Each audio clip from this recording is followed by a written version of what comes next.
শিল্পীটো পটকৈ উঠি তাই কিবা এটাও দিলে, তাৰপিছত এইটো দিলে, মোক খুব ভাল লাগিলে। এটা কলম আছিলে, আঁকি ল'লোঁ তাই। এয়া হ'ল শেহতীয়াকৈ তেওঁ লাভ কৰা পদ্মশ্ৰী এৱাৰ্ড আৰু পুতনায়ো কথা কয়। আৰু আপোনালোকৰ যদি কোনোবা ব্যক্তিয়ে যদি আগ্ৰহ কৰে যে মুখা শিল্প কেনেকৈ মানে কৰিব পাৰি বা মুখা কিবা কেনেকৈ বনাব পাৰি, সেই আহি বৰ্তমান এই অৱস্থা পাইছে, যিটো অৱস্থাত মুখাক ৰাইজে আদৰি লৈছে। হেল্ল' গাইজ, কি খবৰ? আশা কৰোঁ সকলোৰে ভাল আৰু স্বাগতম জনাইছোঁ আমাৰ অন্য এটি ব্লগলৈ। আৰু আমি আজি আমাৰ মানে মাজুলীত দ্বিতীয়টি দিন। আজি আমি মানে কালি প্ৰায়খিনি সত্ৰ চোৱা হ'ল আৰু আজি এখন সত্ৰহে চাম। মানে আজি যাম আমি চামগুৰি সত্ৰলৈ। আৰু বিশ্ব দৰবাৰত প্ৰতিষ্ঠিত হৈ থকা এখন সত্ৰ, মুখাৰ বাবে বিখ্যাত। আৰু আজি কেইদিনমানৰ আগত আমাৰ হেমচন্দ্ৰ গোস্বামী প্ৰভু ঈশ্বৰে পদ্মশ্ৰী সন্মানো পাইছে শিল্পৰ কাৰণে। আমি এতিয়া গৈ আছোঁ, আপোনালোকে চাই থাকিব। আৰু ভৱিষ্যতে ইয়াত মুখাৰ চাবলৈ আহে, আপোনালোক চামগুৰি সত্ৰলৈ আহিব। বহুত ধুনীয়া ধুনীয়া মুখা ইয়াত দেখিবলৈ পাব। একদম নিশ্চয় আহিব। আৰু আজি আমি সেই সত্ৰভাগ চাই পিনি আমি ধুনীয়াকৈ আজি ঘৰলৈ যাম। গতিকে আমি ৰাস্তাটো কি হয় আপোনাক সকলোখিনি গম পাব। আৰু এইপিনে আমাৰ আছে পাৰ্থদা, কিবা এষাৰ কৈ দিয়া।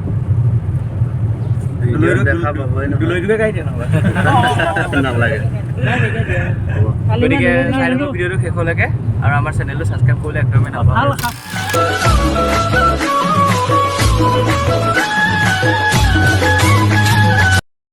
আৰু এতিয়া আমি কমলাবাৰীত তেল ভৰাবলৈ আহিছোঁ। তেল চেল ভৰাই লওঁ, তাৰ পৰা যাম আমি চামগুৰি সত্ৰলৈ।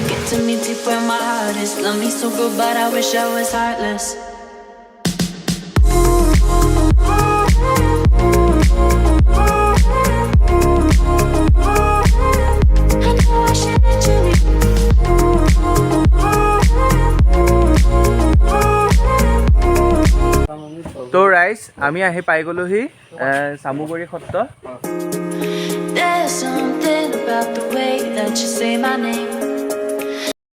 এই ভাগ হ'ল চামগুৰি সত্ৰৰ নামঘৰ ভাগ আৰু এয়া বৰ্তমান তাত নাম লৈ আছে আইসকলে।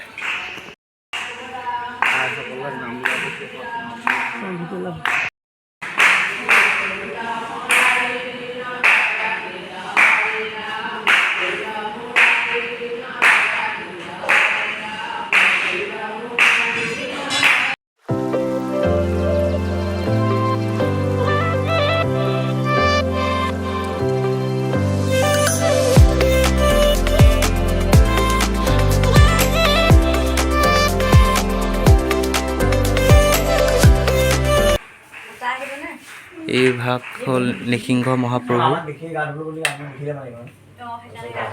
সত্ৰখন হ'ল শ্ৰী শ্ৰী চামগুৰি সত্ৰ। এই সত্ৰখনৰ ঐতিহ্য হ'ল বিশেষভাৱে মুখা শিল্প। মহাপুৰুষ শ্ৰীমন্ত শংকৰদেৱ গুৰুজনাৰ সৃষ্ট কলা মুখা। আৰু উদ্দেশ্যটো আছিলে গুৰুজনাই ভাওনাক কেন্দ্ৰ কৰি মুখাৰ সৃষ্টি কৰিলে। এইটো আজি 500 বছৰ আগৰ পৰা আৰু ক্ৰমাগতভাৱে ই চলি আহিছে। আহি বৰ্তমান এই অৱস্থা পাইছে, যিটো অৱস্থাত মুখাক ৰাইজে আদৰি লৈছে। আমাৰ গুৰু হ'ল বৰ্তমান ডক্টৰ হেমচন্দ্ৰ গোস্বামী। তেখেত সংগীত নাটক একাডেমী বঁটা প্ৰাপক মুখা শিল্পৰ ওপৰতে। তাৰপিছতে এইবছৰ তেখেতক পদ্মশ্ৰী সন্মান দিছে ভাৰত চৰকাৰে। গতিকে সেয়া আৰু মুখা শিল্প তেনেধৰণে গৈ আছে। বাঁহৰ কাঠিৰ মুখা, বাঁহ, কটন কাপোৰ, কুমাৰ মাটি, গোবৰ, কুঁহিলা ইত্যাদিৰে মুখা বনোৱা হয়। মানে থলুৱা সামগ্ৰী, কোনো তাত প্লাষ্টিক চেণ্টেটিক সামগ্ৰী ব্যৱহাৰ নহয়।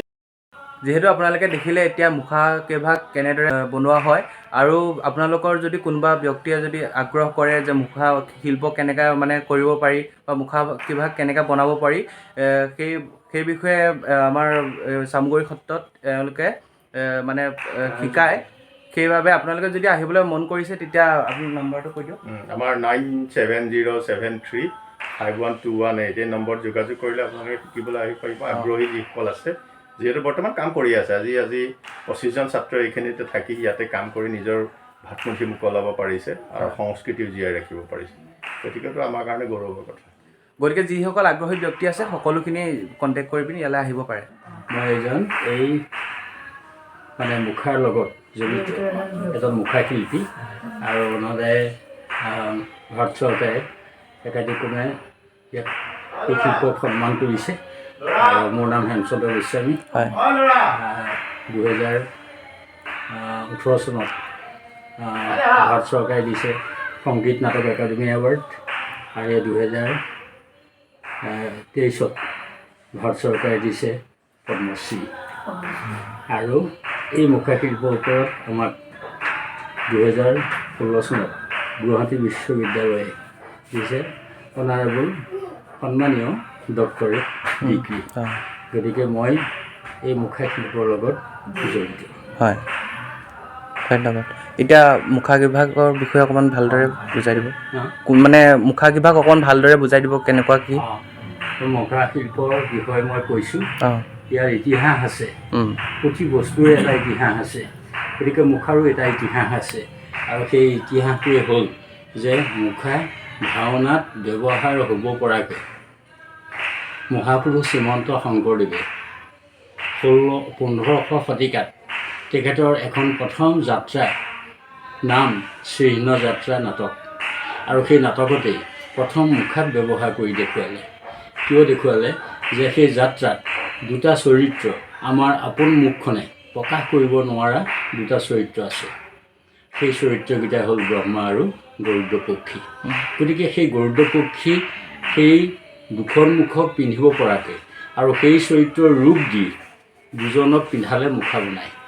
সেয়ে হ'ল আমাৰ আজিৰ পৰা 500 বছৰ আগৰ আদি কথা।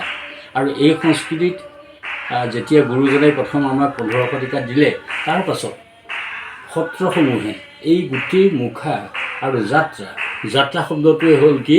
নৃত্য, গীত, বাদ্য, কলা, ইয়াৰ সমন্বিতে এটা কৃষ্ণ কথাত বা ৰামৰ কথাত যি একোখন নাটক, যি নাটক আজি আমাৰ ইয়াত ভাওনা হিচাপে চলি আছে অসমত। আজি গাঁৱে সত্ৰ সমাজে ভাওনা কৰে, আৰু এই ভাওনাতেই নিজৰ মুখে প্ৰকাশ কৰিব নোৱাৰা চৰিত্ৰবিলাকহে মুখা হয়, বাকীবোৰ মেকআপ হয়। গতিকে দুষ্ট, দৈত্য, অসুৰ, জীৱ জন্তু এইবিলাক মুখা হয়। গতিকে সেইটোৱেই হ'ল আমাৰ আদি গুৰুজনাই দিয়া আৰু সংস্কৃতিক ৰক্ষা কৰিলে সত্ৰসমূহে। গতিকে এইখন সত্ৰ 1663 প্ৰতিষ্ঠা, আৰু প্ৰতিষ্ঠা কালৰ পৰাই এই সত্ৰখনে এই বিষয়টোক এটা গুৰুত্ব দিলে যে পৰম্পৰা কেনেকৈ হ'ল, যে প্ৰতিষ্ঠা কালৰ পৰা প্ৰথম প্ৰতিষ্ঠাপক এটা চক্ৰপাণি তেখেতে এই বিদ্যা গ্ৰহণ কৰিলে, নিজৰ পিতেকক শিকালে, পিতেকে আকৌ পিতেকক, পিতেকে এনেকৈ কৰোঁতে আহি এটা সুন্দৰ পৰম্পৰা সৃষ্টি হ'ল, আৰু এতিয়া মুখাক মানুহে আদৰি লৈছে, মুখা জনপ্ৰিয় হৈছে। গতিকে সেই মুখাবিলাকেই বনোৱা নিয়মটো এইটো: প্ৰথম বাঁহেদি কৰা, তাৰ ওপৰত কটন কাপোৰ, লগত আছে কুমাৰ মাটি, যিটো আমাৰ কলহ টেকেলি বনায়, সেই কুমাৰ মাটিটো মিহলাই এখন কাপোৰ টুকুৰা ইয়াৰ ওপৰত দি মোহাই দিয়া হ'ল দ্বিতীয়। তৃতীয়টো আহিল তাৰ ওপৰত গৰু গোবৰ, লগত আছে কম পৰিমাণৰ কুমাৰ মাটি মিহলাই, অকণমান গোবৰ যদি ইমানখিনি হয়, মাটি কম, মিহলাই লৈ ইয়াৰ ওপৰত চেহেৰা দিয়া হ'ল। যি চেহেৰা নিদিয়ক ইয়াৰ ওপৰতেই হ'ব, গৰুড হ'ব, হনুমান হ'ব, গণেশ হ'ব, ৰাক্ষস হ'ব, অসুৰ যিমান লাগে, ইয়াৰ ওপৰত এই চেহেৰা 3 নম্বৰ। আৰু চেহেৰাটো যেতিয়া সম্পূৰ্ণ গোবৰেৰে হৈ উঠিল, তেতিয়া তাৰ ওপৰত আকৌ মিহি কৰি তাৰ ওপৰত সুন্দৰকৈ কাপোৰ মাৰি গোবৰক ঢাকি মিহি কৰি দিলে চতুৰ্থ। আৰু চতুৰ্থ পাছতে আহিল আমাৰ পঞ্চমত মুখাৰ কাম শেষ, আৰু কৰিব লগা নাথাকে। ইয়াৰ পাছত মুখাই প্ৰাণ পাব লাগিব। গতিকে প্ৰাণ পোৱা জেগা আমাৰ এখনেই, সেইখনেই হ'ল নামঘৰৰ ভিতৰত কৃষ্ণ কথাত বা ৰামৰ কথাত যি ভাওনা আজি চলি আছে, তাতে সেই চৰিত্ৰ মুখাৰে হয়, যিবিলাক আমাৰ নিজৰ মুখে সম্ভৱ নহয়। আৰু এয়া গৰুড, এয়া নিজৰ মুখে সম্ভৱ নহয়। গতিকে এখন মুখা ইয়াত পিন্ধে, এয়া ৰঙৰ কাম, ৰঙে শেষ কাম, 5টা মানে পৰ্যায়ত এখন মুখাৰ কাম শেষ হ'ল। আৰু মুখত মুখা পিন্ধিলে এই মুখখন ঢাক খালে, ঢাক খোৱাৰ পাছত এই অংশ ইয়াতে লাগি গ'ল। যেতিয়া সংলাপ আছে ভাওনাত বা নাটকত, তেতিয়া এইটো লৰি যায়, হাঁহিলে লৰিব, সংলাপ দিলে লৰিব। গতিকে ইয়াত হেঁচা খায়, আৰু হেঁচা খোৱাৰ পাছত মুখাই ভাওনাত ভিতৰত প্ৰাণ পায়। আৰু এইবিলাক আগৰ নাছিল। 2000 চনৰ পৰা আমাৰ হাতেদি গুৰুত্ব দিলোঁ যে এই মুখখন সুৰক্ষা হ'ব লাগে, কথা কওঁতে কথাখিনি ওলাই যাব লাগে, আৰু বাহিৰৰ বতাহো যাতে মানুহজনে সংগ্ৰহ কৰিব পাৰে আৰু অনাদায় এটা ভাৱ সৃষ্টি কৰিবৰ কাৰণে মুখা আছিল এটা সময়ত অবাক আৰু এতিয়া সবাক কৰি তোলা হৈছে। গতিকে এয়া হ'ল গৰুদ্ৰৰ মুখা। ঠিক তেনেকৈ আমাৰ ভিতৰত অন্যতম এক ডাঙৰ উৎসৱ ৰাস, শ্ৰীকৃষ্ণৰ ৰাস যাত্ৰা। সেয়া অসমত হয়, তাতোতকৈ মাজুলীত প্ৰভাৱ যথেষ্ট বেছি। গতিকে তাতে ওলোৱা চৰিত্ৰ আৰু সদায় নাম থাকে চৰিত্ৰ, সেই নামক অনুসৰণ কৰিহে চৰিত্ৰৰ ৰূপ দিয়া হয়। নাম পুতনা, পুতনা ৰাক্ষসী, গতিকে মহিলাৰ ৰাক্ষসিনী। গতিকে পোচাক পিন্ধি লয়, মুখত পিন্ধে আৰু পুতনায়ো কথা কয়। এনেকুৱাবোৰ চৰিত্ৰ আছে যি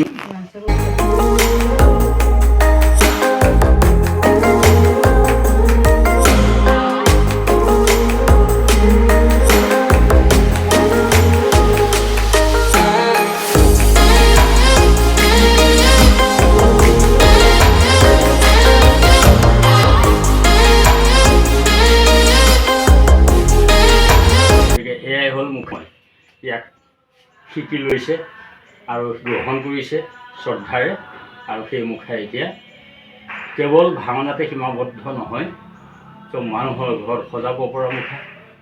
আজি বিমান বন্দৰত মুখা সজাই দিয়া হৈছে।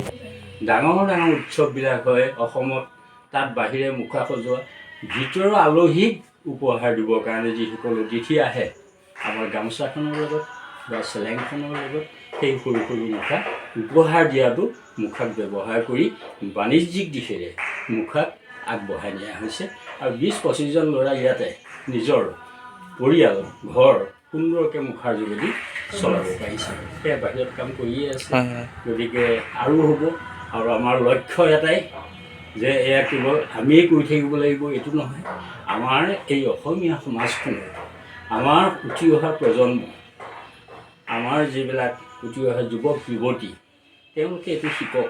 আৰু তেনেকুৱা মানসিক লৈ এতিয়া মুখাক যথেষ্ট আগবঢ়াই নিয়া হৈছে। এয়া হ'ল শেহতীয়াকৈ তেওঁ লাভ কৰা পদ্মশ্ৰী এৱাৰ্ড ৰাষ্ট্ৰপতিৰ পৰা। আৰু এই বছৰ পোৱা এইসকল পদ্মশ্ৰী পোৱা হ'ব। এই কিতাপৰ ভিতৰত তেওঁলোকৰ বায়'ডাটাখিনি আছে।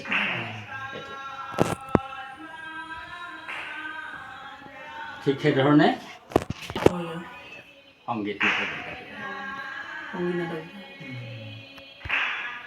26 জানুৱাৰী গণৰাজ্য দিৱসত দিল্লীত আমি এই প্ৰতিপদ অসমৰ আমি নিৰ্মাণ কৰি ইয়াৰ ওপৰত মুখাৰে অভিনয় কৰি 27খন ৰাজ্যৰ ভিতৰৰ পৰা আমি দ্বিতীয় স্থান ল'বলৈ সক্ষম পালোঁ।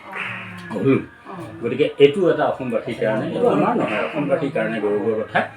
ঠিক সেইধৰণে মুখাৰ বিকাশ, এইবিলাক বৃন্দাবনী বস্ত্ৰ বিশ্বই গম পাইছে এখন অসমৰ কাপোৰ, আৰু সজাই ৰাখিছে ক'ত? লণ্ডনৰ ব্ৰিটিছ মিউজিয়াম। গতিকে সেই মিউজিয়ামত সজাই ৰখা কাপোৰখনৰ লগতে আমাক 2016 চনত মুখাৰ প্ৰথমখন ফটো উঠিছে নৃত্য হৈছে। ছোৱালীজনী আহি এইখিনিতে বহিছিলেহি, আজিৰ পৰা 20 দিন হ'ল। তাইক অলপ মত বিনিময় হ'ল, ময়ো নাচৰ মানুহ আছিলোঁ নৃত্যৰ, এইবিলাক এইটো কি এনেকৈ বহুত সুধিলে আৰু ভাল লাগিল। আৰু তাৰপিছত তেওঁ গম পালোঁ উৰিষ্যাৰ ক্লাছিকেল ওডিচি ডান্সাৰ ৱৰ্ল্ডত নাচে। তাত এতিয়া ক'লোঁ তুমি ত্ৰিভুৱন ন, ইয়াতে কেইটামান ভংগী দেখুৱাওঁ আমাক। তো শিল্পীটো পটকৈ উঠি তাই কেইবাটাও দিলে, তাৰপিছত এইটো দিলে, মোক খুব ভাল লাগিল। এটা কলম আছিলে, আঁকি ল'লোঁ তাই, ফ্ৰণ্ট ছাইড বেক ছাইড গোটেই আঁকি ল'লোঁ। আঁকি লৈ বনোৱা হ'ল। তাইও মনত আশা কৰিলে যে মোক এটা ফটোগ্ৰাফ পঠাই দিব আপুনি। পঠাই দিয়া হ'ল। গতিকে এইবিলাক বেক ভিউ, আৰু এইবিলাক বেক ভিউ, আৰু এয়া হ'ল ছাইড ভিউ।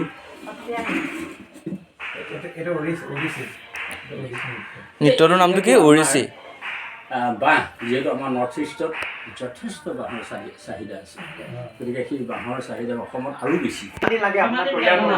হেৰি আমাৰ দিন লগা বস্তুটো বিষয় কি জানানে? এই ষ্টিকখিনি বনাওঁতে কোনো মেচিন নাই, হাতেদি কৰা। সেইখিনি কৰোঁতে অকণমান সময় লাগে। তাৰপিছত বওঁতে সেইটো ড্ৰয়িংটো ঠিক কৰি ল'ব লাগিব, এইটো নিজৰ কথা। আৰু ভৰিৰ পৰা আৰম্ভ কৰিছোঁ, এইখিনি শেষ হৈছে। মোৰতো জইন হ'বই লাগিব। ভৰিৰ পৰা আৰম্ভ হয় ন? ভৰিৰ পৰা আৰম্ভ কৰে। গতিকে হাত জইন হ'ব লাগিব, তাৰ ভাগ বেলেগ বেলেগ আছে। কোনোবা এটা যদি এনেকৈ দিছোঁ, কোনোবা এটা আকৌ এনেকৈ দিম, যিকোনো ভাগটো। গতিকে হাত জইন সমোলঞ্চে তাৰ গোটেই ভাৱটো আনিব লাগিব, আৰু সেইটো সম্পূৰ্ণ ড্ৰয়িং জ্ঞান থাকিব লাগিব, আৰু এনাটমিক জ্ঞানটো খুব লাগিব।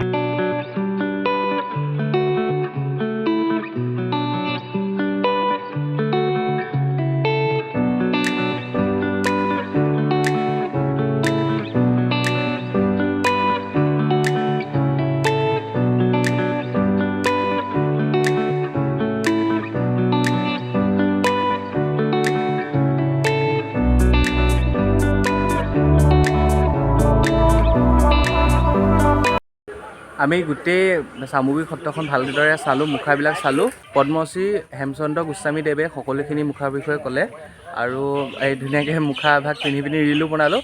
আমাৰ ইনষ্টাগ্ৰাম হেণ্ডেলটো তলত আহি আছে, আপোনালোকে গৈ পিনি আমাক ধুনীয়াকৈ ৰিলটো চাব আৰু মোক একদম ফ'ল' কৰি দিব।